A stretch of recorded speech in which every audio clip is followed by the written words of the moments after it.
Olá, meus queridos irmãos e amigos, a paz do Senhor Jesus, muito bem-vindos a mais uma Escola Bíblica Dominical. Eu sou o pastor Luiz Prates, estou aqui com os meus amigos de todas as semanas, pastor Marcos Santana, pastor William Barros, porque juntos aqui nós estaremos estudando a nossa lição número 5 da nossa revista Betel Dominical do terceiro trimestre de 2021. Lembrando que esta revista é comentada pelo bispo Samuel Ferreira, diretor executivo da editora Betel e presidente da Adebras.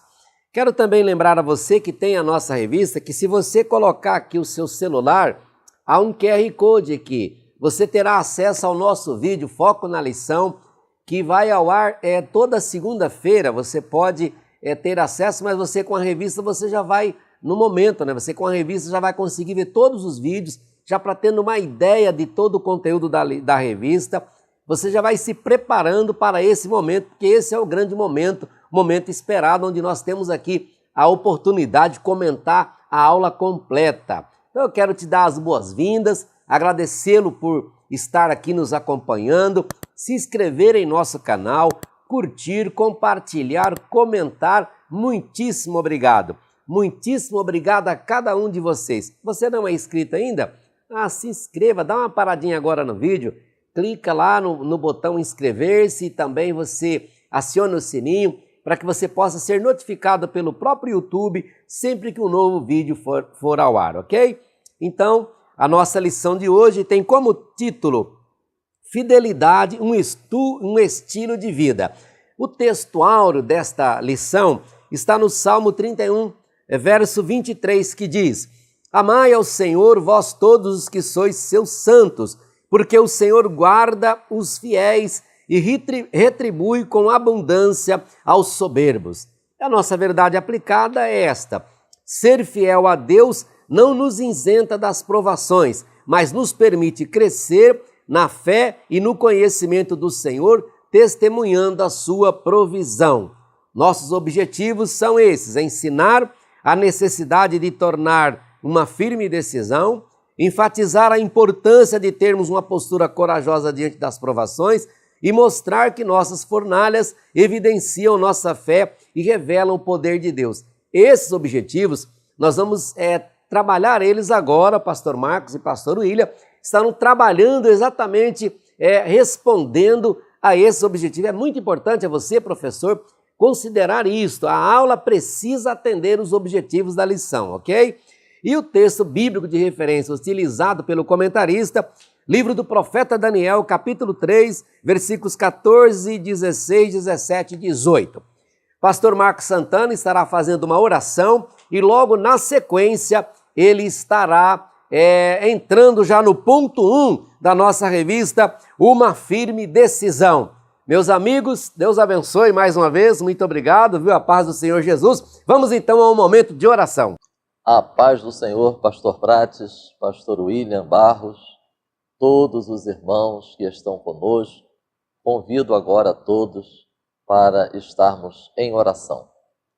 Maravilhoso Deus, nosso Pai Celestial, graças nós te damos por mais esta oportunidade de podermos estar reunidos em torno da Tua Palavra. Pedimos que o Teu Espírito Santo nos esclareça, nos ensine, nos guie no estudo desta lição. Abra o nosso entendimento para compreender a Tua Palavra e ajuda-nos a vivenciarmos os princípios que nela nós encontramos. Que assim seja, para a edificação da Igreja e para a glória do Teu nome. Em nome de Jesus. Amém.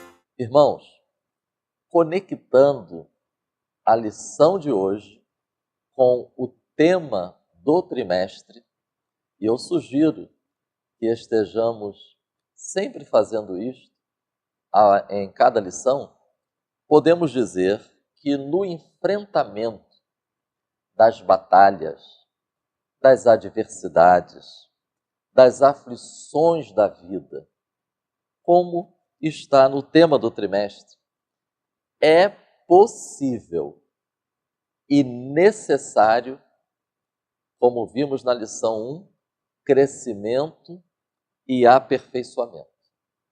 Como vimos na lição 2, fé. Como vimos na lição 3, atitude e comportamento coerentes com os princípios bíblicos. É necessário e possível frutificar. E na lição de hoje, é necessário e possível sermos fiéis. Fidelidade. Consultando o dicionário, são vários os sentidos para essa expressão fidelidade, e 2 desses sentidos que encontramos é verdadeiro ou firme na fé. Lembrando que o título da nossa lição é Fidelidade, um estilo de vida. Um estilo de vida caracterizado, marcado pelo verdadeiro, pela firmeza na fé. O dicionário enciclopédico da Bíblia, eu encontrei uma expressão que eu achei muito apropriada quando o assunto é fidelidade. A fé é irreversível. Apocalipse, capítulo 2, versículos 9 e 10, nós vamos encontrar na carta enviada à igreja de Esmirna esse contexto: tribulação, pobreza, adversários, sofrimento, prisão, provação e morte. E aí depois, a expressão que encontramos nessa mensagem do Senhor Jesus para a sua igreja é: ser fiel. Permanecer firme na confiança em Deus, mesmo que as circunstâncias aparentemente estejam contrárias. Somos chamados, como discípulos de Cristo e membros do corpo de Cristo, a sermos fiéis. Daniel, capítulo 3, versículos 16 ao 18, que é o capítulo que trata dos amigos de Daniel, acho interessante nós destacarmos na resposta que os amigos de Daniel deram para Nabucodonosor. Ficou muito claro nesta resposta qual era o fundamento da fidelidade demonstrada por aqueles 3 homens. Eles disseram: nosso Deus. A partir desta resposta, eu quero convidar os professores e alunos para estarem meditando de novo na lição 9 do trimestre passado. Porque na lição 9 do trimestre passado, tratamos sobre a fidelidade de Deus. E eis aí o nosso fundamento, eis aí a nossa segurança para permanecermos fiéis. Nosso Deus, o Deus fiel, ele requer do homem fidelidade. O dicionário da Sociedade Bíblica do Brasil traz esse texto que eu achei muito apropriado. Fiel era o nome geral e favorito na igreja primitiva para denotar as pessoas batizadas. Sendo assim, vamos para o tópico 1 da nossa lição, que trata sobre este tema, uma firme decisão. Lembrando, irmãos, que o tópico 1 da nossa lição, ele está baseado no capítulo 1 do livro do profeta Daniel.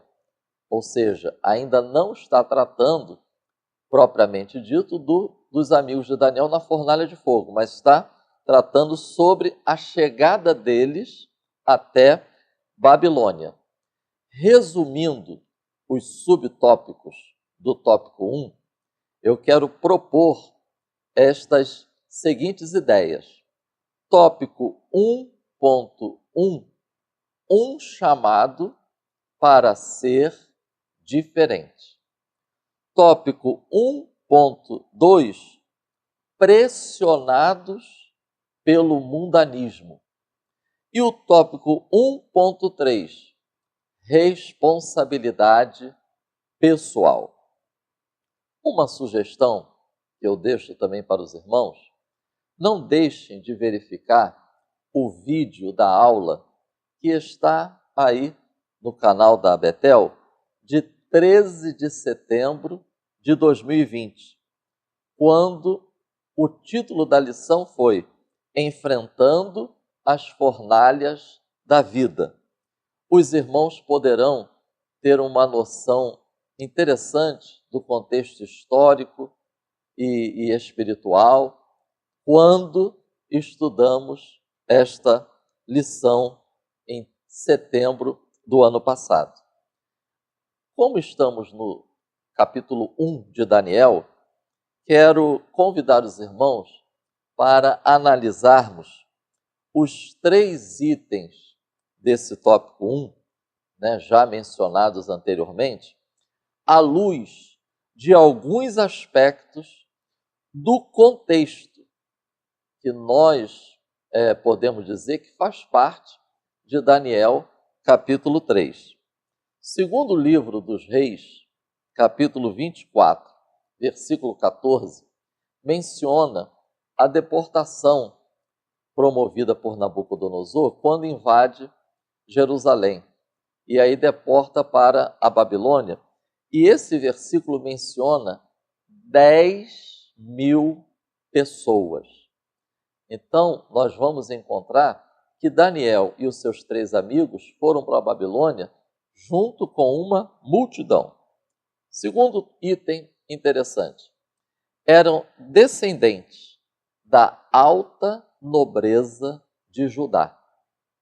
Terceiro, é provável que eles deviam ter entre 12 e 16 anos de idade.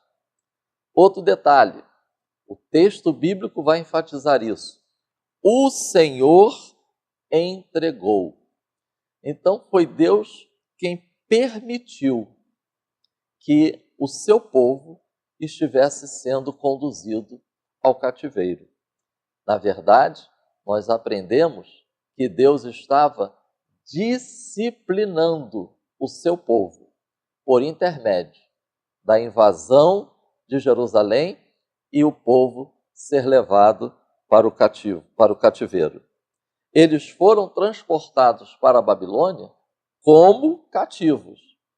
Eles passaram por um curso de 3 anos. É como se fosse um verdadeiro curso superior. É como se fosse um curso de formação. Detalhe, eles iam viver no palácio do rei. Daniel, capítulo 1, versículo 6. Acho muito interessante essa expressão que nós encontramos, porque nós não estamos falando aqui, pastor Prates, pastor William, de uma fidelidade enclausurada. A gente não está falando de um estilo de vida que está separado do contexto social no qual a pessoa vive. Nós não estamos falando aqui de alguém que está alheio ao contexto social no qual está inserido. Não é uma fidelidade que está alijada, que é marginal, porque Daniel 1,6 diz assim: e entre eles se achavam. Então, o Daniel e os seus 3 amigos estavam inseridos naquela multidão. O tópico 1.1 é um chamado para ser diferente, a partir do que nós acabamos de ver. Não confunda ser diferente com desprezo ou indiferença em relação ao conhecimento. Isso é muito importante, porque a nossa lição vai enfatizar, e o texto bíblico também enfatiza isso, que fala de cuidado pessoal, fala de competência.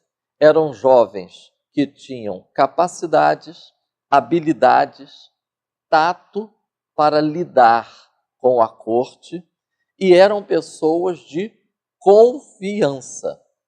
Quando eu estava estudando, eu quero destacar isso. Evidentemente que não eram apenas Daniel e seus amigos que estavam lá, era um grupo muito grande de pessoas.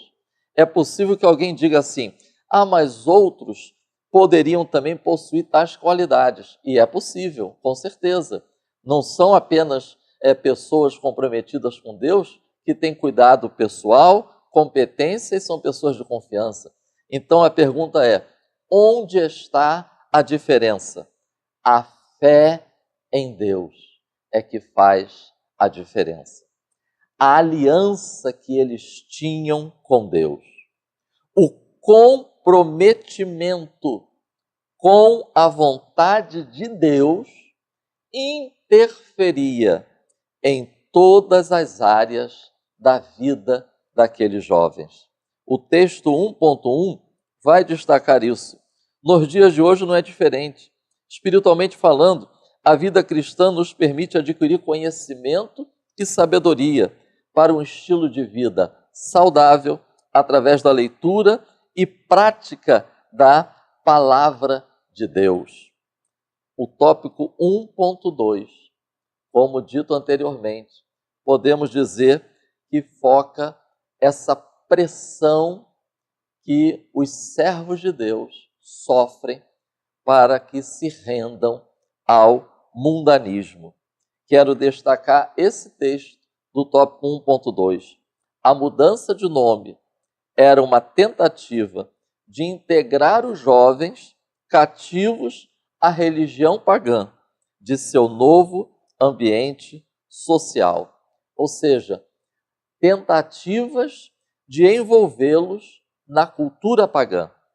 Religião, costumes. Evidente que a gente não pode aprofundar muito esse tema, mas talvez valeria a pena, porque é muito comum, no meio das Assembleias de Deus, a gente comentar sobre essas duas coisas, doutrina e costumes.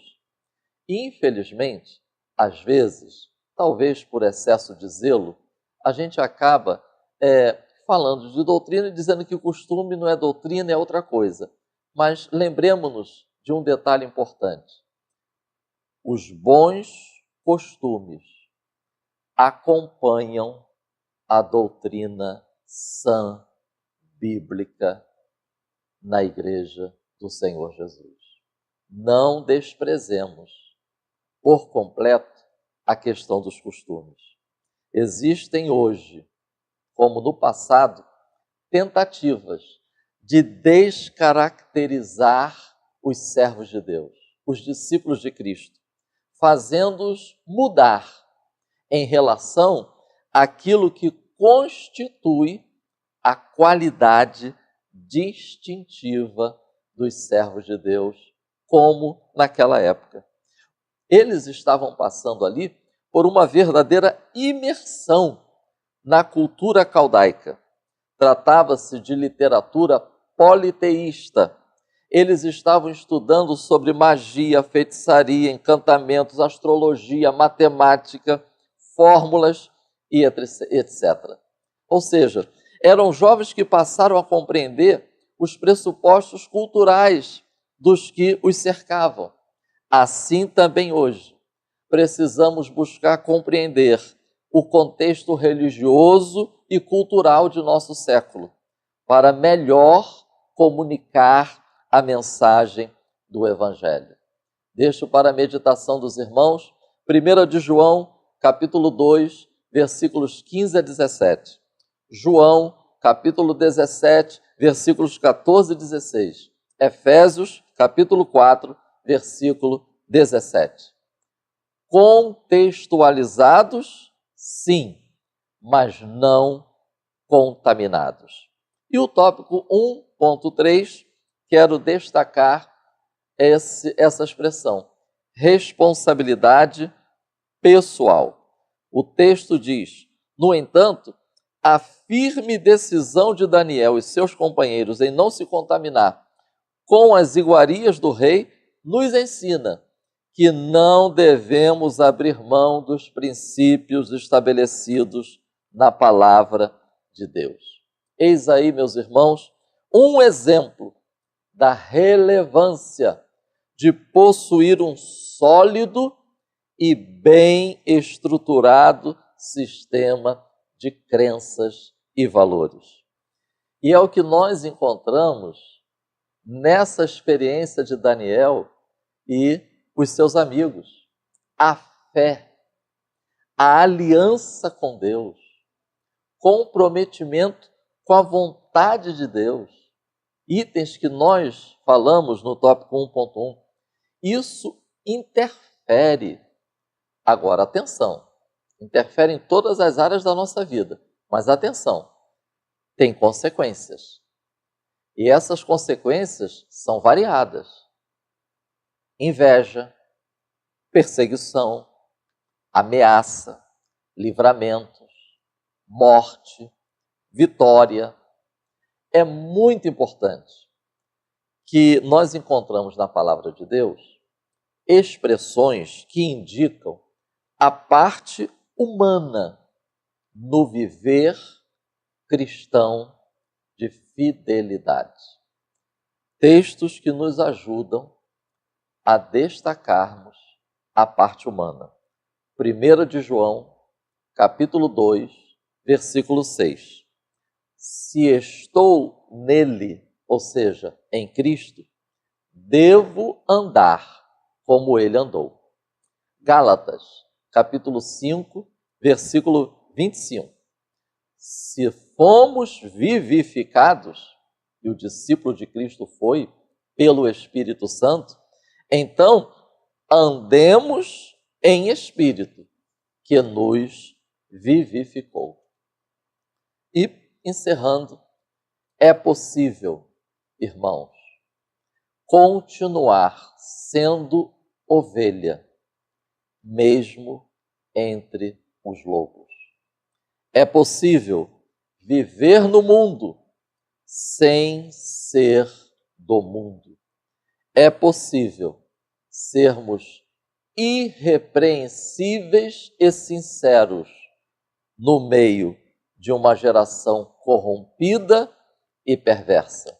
É possível porque nascemos de novo, é possível porque somos templo do Espírito Santo e a graça do Senhor é sobre nós. Amém. Muito obrigado, pastor Marcos Santana, pelo comentário aí do ponto 1. Podemos dizer então que o pastor Marcos nos ensinou e nós aprendemos que mesmo longe de casa, da família, do templo, da liderança religiosa, é preciso ser fiel a Deus que tudo vê, pois seus olhos procuram os fiéis da terra. E assim nós fechamos o ponto 1. Vamos então ao ponto 2 com o pastor William Barros, antes do forno de fogo ardente, pastor William Barros. A paz do Senhor, pastor Prates, pastor Marcos Santana e a todos vocês que mais uma vez vêm conosco participar de mais uma aula promovida pela editora Betel, da nossa escola bíblica dominical, dessa feita a nossa lição de número 5. Eu começo aqui no nosso tópico 2, de onde parou o pastor Marcos Santana, e quero lembrar a vocês que o fundo histórico de tudo que foi tratado na nossa lição, como já abordou o pastor Marcos, vai mostrar para nós justamente o capítulo 2 do livro de Daniel, o sonho que Nabucodonosor havia tido e a estátua que ele havia visto, que desde a cabeça até os pés, mais tarde é destruída. E um grande monte se levanta no seu lugar, apontando para todos os reinos gentílicos até finalmente a implantação do reino de Deus. Quando nós olhamos o capítulo 3, Nabucodonosor, que havia sido figurado na visão da estátua como a cabeça de ouro, manda fazer uma estátua, conforme nossa lição introduz no tópico 2, de quase 30 metros de altura, toda ela de ouro.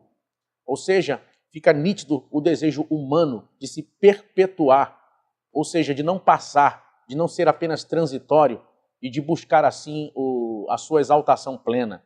E aí, isso vai criar para nós justamente toda a história, tudo que acontece aqui com as lições próprias que nós vamos extrair do nosso tópico 2.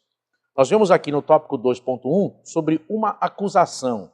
E aqui eu quero frisar alguns pontos. Vejam, o fundo histórico todos aqui conhecem. Ele havia erigido aquela estátua enorme de ouro, havia conclamado para que todos viessem para se curvar e adorar a estátua, que era uma figura da sua própria exaltação pessoal, do rei Nabucodonosor, e havia orquestra, tudo preparado, todos os instrumentos sendo tocados, e todos, de uma forma oficial, com ordem governamental, se curvariam de forma religiosa para poder se curvar e adorar a estátua feita por Nabucodonosor. Esse é o fundo histórico. Sadraque, Mesaque e Abednego, ou Ananias, Misael e Azarias, não se curvam e são, nessa hora, anotados como os únicos que não haviam se curvado diante da estátua de Nabucodonosor. E o nosso tópico 2.1 fala sobre uma acusação. Eu quero tocar em alguns pontos aqui, frisando, inclusive, algumas partes que o pastor Marcos Santana, inclusive, passou aqui falando também. Número 1, uma lição que eu acredito que todos nós podemos tirar é o seguinte: quando nós enxergamos essa passagem do capítulo 3 de Daniel sobre a estátua em si e a obrigatoriedade de todos se curvarem com um dito governamental, fica implícito para nós e explícito ao mesmo tempo um sistema geral de submissão implantado na sociedade. Ou seja, a busca de um padrão de comportamento coletivo pré-estabelecido, com práticas políticas e religiosas que afastavam a sociedade de Deus, do Deus verdadeiro e da Bíblia Sagrada. Vejam que todos teriam que se curvar, era uma ordem de governo. E quem não se curvasse já tinha uma sentença de morte decretada para o tal. Tanto é que havia uma fornalha de fogo ardente já preparada para aqueles que não se curvassem. Ou seja, não era apenas um decreto, era também uma ameaça de morte. Todos teriam que obedecer, e quem não obedecer seria morto e exterminado. Nós, olhando para essa passagem, precisamos tirar disso uma lição para nós importante. Nós também vivemos numa sociedade que jaz no maligno, conforme nos ensina a palavra de Deus.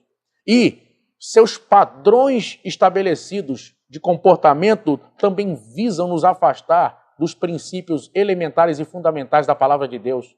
E isso tudo está sendo popularizado hoje de uma forma plena em todas as camadas da sociedade, em todos os níveis sociais, em todas as faixas etárias de idade, através de seriados, filmes, em sala de aula em colégios e cursos e faculdades, em redes sociais, onde se busca a padronização de um pensamento único coletivo.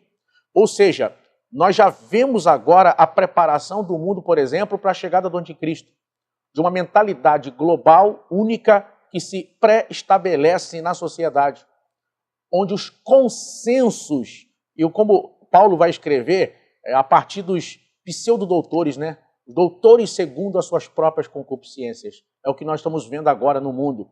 Queridos, eu quero lembrar a você que assiste essa aula agora, que nós estamos no mundo, mas nós não somos do mundo. Nós estamos no mundo, mas precisamos refletir aqui agora, nesse momento. O que significa para nós, na nossa vida diária, palavras como sexo, dinheiro, poder, o que significa para nós palavras como família, o que significa para nós palavras como igreja, aborto, drogas, sabe? Como nós enxergamos estas coisas? muitos de nós correm o grave perigo que aparece na Epístola aos Romanos, no capítulo 12, verso 2, quando Paulo escreve, dizendo aos crentes, porque no verso 1 ele diz, rogo-vos, pois, irmãos, ou seja, está falando com a igreja. No verso 2 ele diz, transformai-vos pela renovação do vosso entendimento. Ou seja, ele não está chamando ímpios a serem transformados. Ele estava vendo justamente o grave perigo de pessoas estarem na igreja, servirem a Deus, mas paulatinamente, passo a passo, serem moldadas conforme o Deus desse século e estarem na igreja, mas pensarem como ímpio, como uma pessoa mundana. Sabe? Eu fico estarrecido, pastores.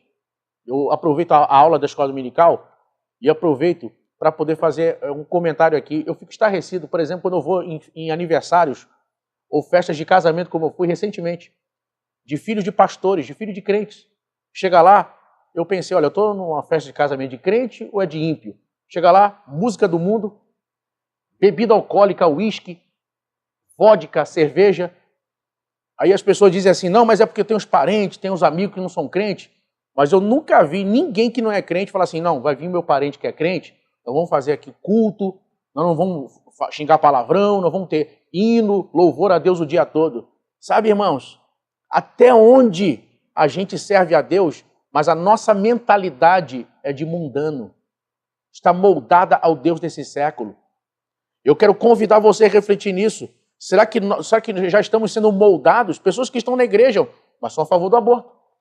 Pessoas que são cristãs, mas são a favor da liberação de drogas. Eu já vi, eu participei, pastores, de uma palestra e eu fui desafiado, no bom sentido da palavra, por um líder de juventude da igreja, que me interpelou dizendo por que eu era contra as drogas, se, por exemplo, maconha não é droga, era erva. Eu disse, olha, você está enganado. Qual é a definição de droga? Toda e qualquer substância natural ou sintética que em contato ou inserido no organismo modifica suas funções. Ou seja, maconha é droga. E outra coisa, de mais a mais, você pesquisa e veja as nações que liberaram o uso de drogas, por exemplo, e eu pergunto qual delas teve diminuição no tráfico de drogas ou diminuição do consumo. Olha o nosso vizinho Uruguai, que não me deixa mentir, onde aumentou muito o tráfico e o consumo de drogas, até mesmo entre os adolescentes, e aumentou também o suicídio e morte. Agora, e de mais a mais, a Bíblia diz, quer comais, quer bebais, ou fizer qualquer outra coisa, fazei tudo para a glória de Deus. Ou seja, até onde a gente é crente, mas pensa como ímpio. Nós não podemos nos curvar aos modelos pré-estabelecidos. Uma coisa é a gente se atualizar. Uma coisa é a gente se contextualizar. Nós estamos no mundo. Por exemplo, eu lembro que o meu avô usava chapéu quando eu vinha para a igreja. Hoje a gente não usa mais chapéu. Eu lembro que os nossos cultos, por exemplo, muita coisa não se tinha quando eu era criança. Eu lembro guitarra, teclado, nem toda igreja tinha instrumentos eletrônicos. Hoje as coisas melhoraram, o som melhorou, o microfone é melhor, a gente se atualizou. Hoje as igrejas têm ar-condicionado. Eu lembro que quantos cultos eu fui na minha adolescência, que eu saí de lá molhado de suor. Hoje os nossos cultos, aqui no Rio de Janeiro é muito quente, a maioria das igrejas tem ar-condicionado. Nós nos atualizamos, nos contextualizamos. Mas outra coisa é abrir brechas e se contaminar. O nosso desafio, que fica claro para nós com toda essa situação, primeiro, o nosso desafio é ser diferente. O nosso desafio é ser diferente. Aqueles 3 jovens, Ananias, Misael e Azarias, estavam ali diante de uma situação que eles tinham que tomar uma decisão na hora. Não dava para esperar. Ou eles eram diferentes de todos que estavam ali, ou eles se dobravam como todos se dobraram. Eles decidiram ser diferentes. Segundo, o desafio de aparentemente ser a minoria. Está todo mundo fazendo. Se a maioria faz, por que não fazer? Se está todo mundo indo, por que eu não vou? Aí fica a ideia de que o pecado é geográfico, que o pecado é questão de ponto de vista, cultura. O pecado não é cultural. Eles simplesmente tomaram a decisão. Ainda que sejamos minorias aqui, nós não vamos dobrar nosso joelho. E aqui a gente aprende a lição.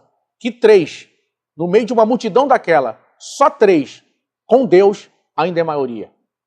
Você sozinho, dentro de uma batalha, dentro de uma guerra, dentro de um desafio, sozinho, você e Deus, ainda é maioria. Mesmo cercado. Não é à toa que a Bíblia diz no Salmo 91 que 1000 cairão ao teu lado, 10.000 à tua direita, mas tu não serás atingido. A pergunta para nós é simples. até onde estamos dispostos a ir por Jesus. Aonde está o limite do nosso cristianismo? O nosso cristianismo vai até onde a gente não tem mais dinheiro? O nosso cristianismo, ele permanece enquanto temos recursos? Enquanto temos saúde? Enquanto não morre alguém que amamos?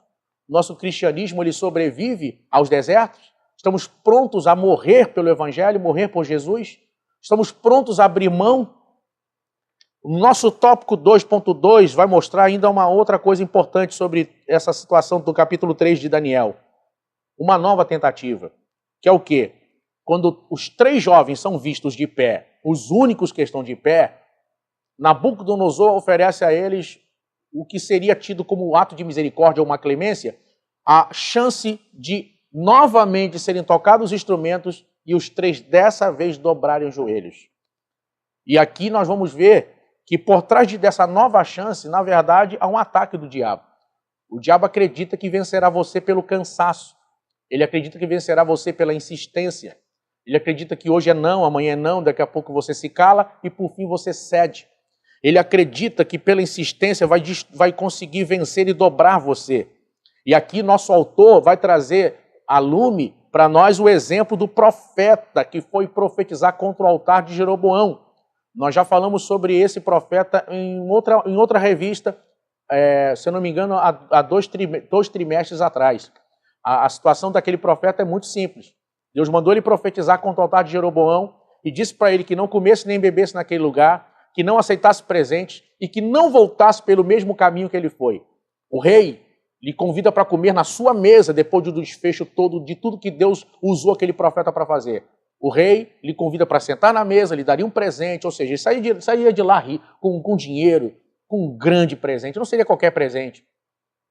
Honrado, mas ele recusou, entendendo que a voz de Deus foi fiel ao dizer a ele que não comesse ali nem bebesse, não aceitasse presentes, não voltasse pelo mesmo caminho. E aí o que acontece? Ele recusa. No caminho, um profeta daquela região, a Bíblia denomina de profeta velho, já era um ancião, fica sabendo pelo seu filho o que tinha acontecido e vai atrás daquele profeta. E diz para ele, vem para minha casa comer e beber, vem comigo. Ele diz, não posso.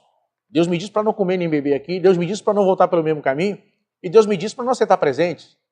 Ele disse, não, mas eu sou profeta igual você, e Deus falou comigo. E vão para minha casa. E não é que ele foi, desobedecendo a voz de Deus? E aí, todos conhecem o desfecho da história. Ele vai acabar recebendo do próprio profeta que mentiu para ele a profecia com a sua morte. E o próprio profeta que mentiu para ele, que profetizou que ele ia morrer, ainda enterrou ele. Olha como é que são as coisas. Ele disse não para o rei, mas acabou dizendo sim para uma falsa profecia, para uma falsa revelação. E acabou custando a sua vida. E eu abro um parênteses aqui, eu já vi muita gente questionar essa passagem, mas por que Deus foi tão duro com aquele profeta, mas não fez nada com o profeta velho que mentiu para ele, que enganou ele? Irmãos, o texto não quer dizer que Deus não tenha tratado aquele profeta velho. O texto foca naquele que desobedeceu à voz de Deus. Foca na história daquele profeta que profetizou contra o altar de Jeroboão. É como se Deus estivesse dizendo para mim e para você, não se preocupa com o que eu vou fazer com os outros. Não se preocupa com o erro dos outros. Não é problema seu. Se preocupa de chegar vivo em casa. Se preocupa de não morrer no caminho. Se preocupa de não voltar pelo caminho da desobediência e acertar a tua rota. É isso que Deus está mostrando naquela passagem. O nosso tópico 2.3 vai falar sobre uma postura corajosa da parte dos 3, Ananias, Misael e Azarias. Primeiro, eles não negociaram princípios. Segundo, eles não abriram nenhuma exceção. Eles sabiam que não dá para ser mais ou menos idólatra. Ou você adora a Deus ou é um idólatra. Não dá para ser mais ou menos correto nesse tipo de coisa. Ou eles dobram o joelho e são iguais a todos os outros, ou eles ficam de pé. E eles decidiram não abrir qualquer exceção, decidiram não negociar aquilo que não se negocia. Princípios, valores. O diabo ainda não conseguiu destruir, pastores, alunos e professores, um tipo de pessoa, e esse tipo de pessoa precisa ser eu e você ao terminar essa aula. Já destruiu pessoas inteligentes, pessoas cultas, pessoas ricas, pessoas bonitas, pessoas tidas como sábias, pessoas extremamente usadas na mão de Deus. O único tipo de pessoa que o diabo até hoje não aprendeu a destruir são os decididos. Como destruir alguém decidido? Alguém que vai falar assim, ó, vou te jogar na fornalha, eu não vou mudar minha opinião. Não, tu vai morrer, eu não mudo minha opinião. Como destruir alguém decidido? Eu espero que tenhamos pessoas decididas assistindo essa aula agora. E se porventura alguém nessa aula ainda está hesitante, é hora de você tomar sua decisão. A Bíblia diz que os que olham para o vento não cegam. Precisamos de pessoas firmes e decididas para avançar no reino de Deus. E eu vou concluindo aqui, entrando no nosso tópico 3, falando sobre o livramento na fornalha, no fogo ardente. Vejam como é que são as coisas, irmãos. A decisão daqueles 3 jovens, primeiro, atraiu o favor divino. Deus deu a eles o livramento. Segundo, atraiu a manifestação de Deus. Foi visto dentro da fornalha Deus junto com eles. Terceiro, atraiu a revelação de Deus. Não é uma visão que apenas uma pessoa viu. Todos que estavam ali viram aquela visão. Ou seja, a decisão daqueles 3 jovens atraiu o favor de Deus, a manifestação de Deus e a revelação de Deus. A estátua de ouro tão vista, imagina, tão admirada naquele momento, uma estátua daquela enorme, avaliada em milhões de dólares, deixou de ser o foco naquele momento. E o foco foi Deus dentro da fornalha com Sadraque, Mesaque e Abednego.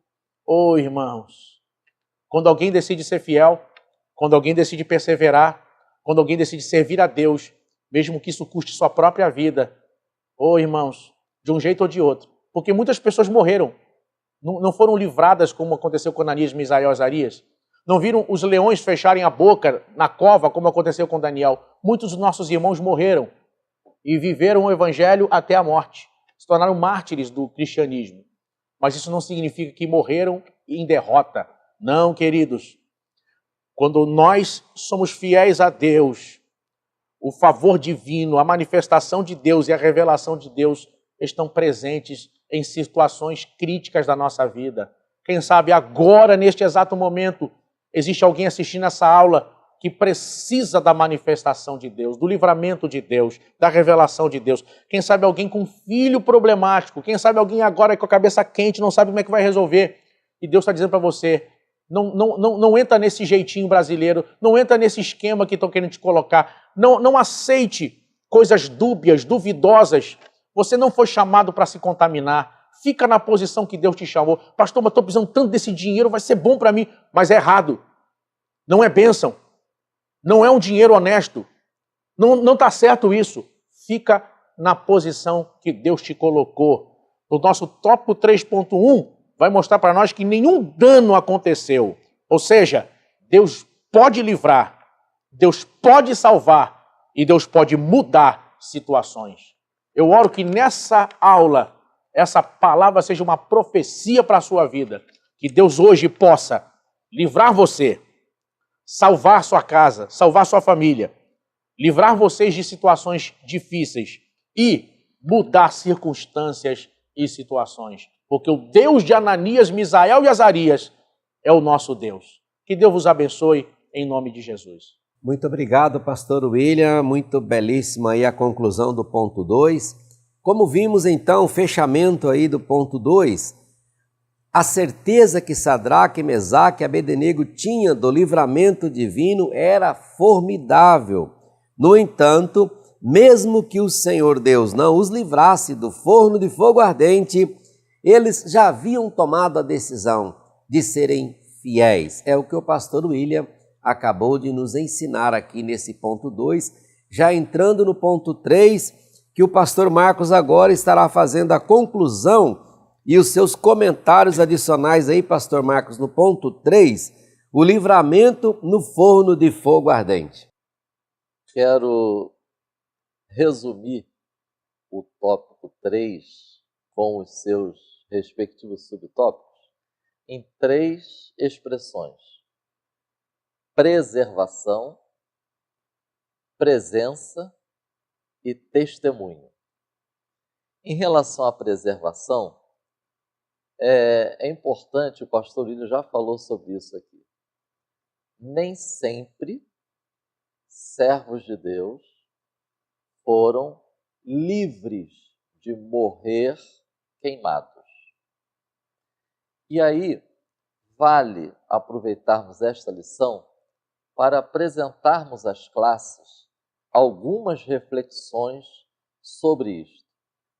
Deus nos preserva de tudo que quer impedir o cumprimento do seu propósito na nossa vida. Deus nos preserva de tudo aquilo que quer impedir-nos de cumprirmos o ministério que recebemos do Senhor. Deus nos preserva de tudo aquilo que quer impedir nosso contínuo crescimento em Cristo Jesus. À luz desse tema de preservação, precisamos recorrer às palavras de Jesus Cristo. Lucas, capítulo 21, do versículo 16 ao versículo 19, em seu sermão escatológico, o próprio Cristo disse: sereis entregues, matarão alguns de vós, sereis odiados. E note, ele também disse: não perecerá um único cabelo da vossa cabeça.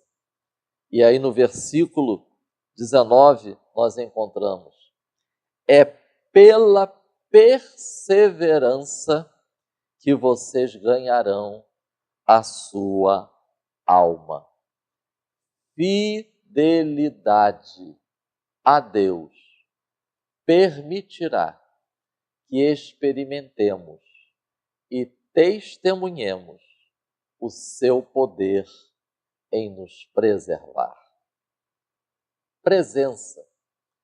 É fundamental que cada discípulo de Cristo esteja plenamente consciente de que dependemos exclusivamente da presença de Deus. Cristo disse: sem mim nada podeis fazer. E aí também vale a gente pensar assim: eles foram preservados porque Deus estava com eles na fornalha. E aí a pergunta é: e aqueles que morreram queimados pelo fogo? A resposta é: eles permaneceram fiéis porque Deus estava com eles. Portanto, meus irmãos, a presença de Deus é que faz a diferença na vida do discípulo de Cristo, sejam quais forem as circunstâncias. O resultado sempre será um: para o fiel é a vitória. E por último, testemunho. E aqui é importante lembrarmos de um detalhe. Quanto tempo já tinha se passado desde a chegada daqueles 3 homens na Babilônia? Lembremos-nos que eles devem ter chegado lá entre 12 e 16 anos. Eu estava lendo um comentário que dizia que a Septuaginta, ela apresenta a data. A Septuaginta diz que isso ocorreu no 18º ano de governo de Nabucodonosor. Então, irmãos, nós vemos aqui um verdadeiro exemplo de 3 homens que demonstraram profundas convicções. Porque vamos colocar aqui, 18 anos depois de conviver no palácio, na corte, eles ainda tinham profundas convicções acerca de suas crenças e seus valores. Um verdadeiro exemplo para nós. Eu deixo aqui essa pergunta: nossa fé e conduta diante das adversidades tem despertado a atenção do mundo? Tem contribuído para o nosso testemunho? É importante estarmos atentos ao que diz 1 de Pedro, capítulo 3, versículos 14 e 15, porque muito contribui para a reflexão sobre o testemunho dado por aqueles homens diante daquela multidão após serem livres de morrer pelo fogo. 1 de Pedro apresenta-nos um contexto de sofrimento e perseguição. Mas aí o apóstolo Pedro escreve à igreja do Senhor Jesus: não tenham medo das ameaças, nem fiquem angustiados. Parece que podemos ver Pedro como se estivesse falando para aqueles jovens, mas fala para nós hoje: não tenham medo. Pelo contrário, aí o apóstolo Pedro diz: santifiquem a Cristo como Senhor no seu coração, estando sempre preparado para responder a todo aquele que pedir razão da esperança que vocês têm. Santifiquem a Cristo, reverenciar a Cristo, honrar a Cristo, glorificar a Cristo mediante a fidelidade, reconhecendo o senhorio de Cristo, não apenas sobre as nossas vidas, mas o senhorio de Cristo também sobre as circunstâncias adversas que porventura estamos vivenciando. Essa convicção, essa certeza traz paz. Ainda que eu ande pelo vale da sombra da morte, não temeria mal algum, porque tu estás comigo. Que o Espírito Santo nos ajude a sermos fiéis, a perseverarmos na fé que uma vez foi dada aos santos, para a glória de Deus, até que Cristo venha. Amém. Muito bem, pastor Marcos Santana, brilhante encerramento, como sempre o senhor faz aqui nos fechamentos da nossa lição. Como vimos então aqui no ponto 3, ser fiel a Deus não livrou Sadraque, Mesaque e Abdinego da fúria do rei de serem lançados no forno de fogo ardente. No entanto, a firme decisão deles desencadeou uma série de manifestações importantes e extraordinárias. E assim, nós encerramos essa lição. Agradeço a você que continuou conosco até agora, que nos acompanha, faz as anotações. Quero dizer a você que é importante você ter a revista física. Temos também o nosso livro de apoio, é muito importante. Temos a revista no formato grande, para quem gosta de uma leitura, de uma letra um pouco maior. E para aqueles que gostam de já encadernar, você já pode comprar ela encadernada, que é a revista de capa dura, que nós temos também uma opção para colecionador. Ela comemora os 30 anos da editora Betel. É uma edição especial, é bem limitada que a editora tem e a editora disponibiliza também para você ir acompanhando os estudos. Como viu, o pastor Marcos Santana fez algumas referências junto com o pastor William de assuntos já tratados em outras oportunidades. Então é importante sempre você estar relembrando isso e buscando e revendo. Então, muito obrigado. Querendo Deus, querendo o bom Deus, a semana que vem nós vamos estar aqui de novo para estudarmos a lição de número 6. E a lição de número 6 vai falar sobre a pessoa do Espírito Santo, três pontos importantes, cujo contexto é Jesus estava para ser crucificado e ele chama os discípulos para dar algumas instruções, e ele vai falar ali sobre a sua partida, o detalhe da sua partida, e ele faz uma promessa de enviar o Consolador. E o versículo 25 do capítulo 14 e 26 diz assim: tenho-vos dito isto estando convosco. Jesus conversando com os discípulos. Mas aquele Consolador, o Espírito Santo, que o Pai enviará em meu nome, esse vos ensinará todas as coisas e vos fará lembrar de tudo quanto vos tenho dito. Então é este assunto que, querendo o bom Deus, será tratado no próximo vídeo. Já peço a você, vai estudando aí, Evangelho de João, capítulo 14.